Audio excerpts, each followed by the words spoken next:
এই সেটা ফ্রিতে জেলের ভাত খাওয়ার জন্য ইচ্ছে করে নিজেকে পুলিশ তাদের মধ্যে আটকাতে শুরু করে দেয়। কিন্তু সে ১,০০০ চেষ্টার পরেও নিজেকে সেই ফাঁদের মধ্যে আটকাতে পারছিল না সে। তবু সে হার না মেনে অনেক কষ্ট করে নিজের লেজ থাকে সেই ফাঁদের মধ্যে ঢুকিয়ে দিয়ে মরে যাওয়ার নাটক করতে শুরু করে দেয়।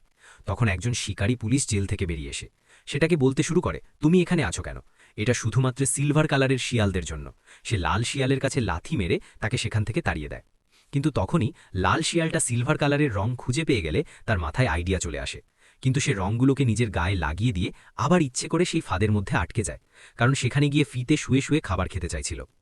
এই জন্য অনেক খুশি হয়ে জেলখানায় চলে আসে। আমি তো জানি। কিন্তু যখনই বাকি সব শিয়ালেরা তাকে বলতে শুরু করে, এখান থেকে পালিয়ে যাও, না হলে পুলিশেরা তোমাকে মেরে ফেলবে, বিশ্বাস করি না। কিন্তু সে ফ্রিতে খাবার খাওয়ার লোভে পড়ে কারো কথাই বিশ্বাস করে না।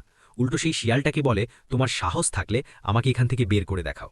এই জন্য সেটা তাদের সাহায্যে লোহাকে কামড় মেরে চাবি তৈরি করে ফেলে। এরপর ৯টা বাজলেই জেলখানার ঘড়িকে অ্যালার্ম বেজে ওঠে। এগুলো সবগুলো শেষেই ছবির মাধ্যমে জেলের দরজা খুলে জেল থেকে পালাতে শুরু করে দেয়।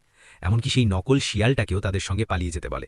কিন্তু নকল শিয়ালটা ফ্রিতে জেলের ভাত খাওয়ার লোভে পড়ে জেল থেকে না পালিয়ে আবারও নিজেকে জেলের মধ্যে বন্দি করে দেয়। কিন্তু যখন হঠাৎ করে তার সামনে একটি চিঠি চলে আসে, তাতে লেখা ছিল, তোমাকে এখনই জবাই করা হবে। এই জন্য তোমার গলা কাটার জন্য কড়ালে ধার দেওয়া হচ্ছে। যা দেখার পর সেটা বুঝতে পারে এখানে খাদের কোনো খাবার দেওয়া হয় না, উল্টো তাদেরকে জবাই করে খেয়ে ফেলা হয়। এই জন্য সেখান থেকে পালানোর জন্য বাইরে তাকালে চাবি দেখতে পায়। এই জন্য সেটা চাবিটাকে নিয়ে জেলের দরজা খুলে জেল থেকে পালাতে শুরু করে দেয় বাবা। কিন্তু যখনই পুলিশ তাকে ধরার জন্য তার পিছনে কুকুর লাগিয়ে দিলে, কুকুরগুলো তাকে ধরার জন্য তার পিছু করতে শুরু করে দেয়।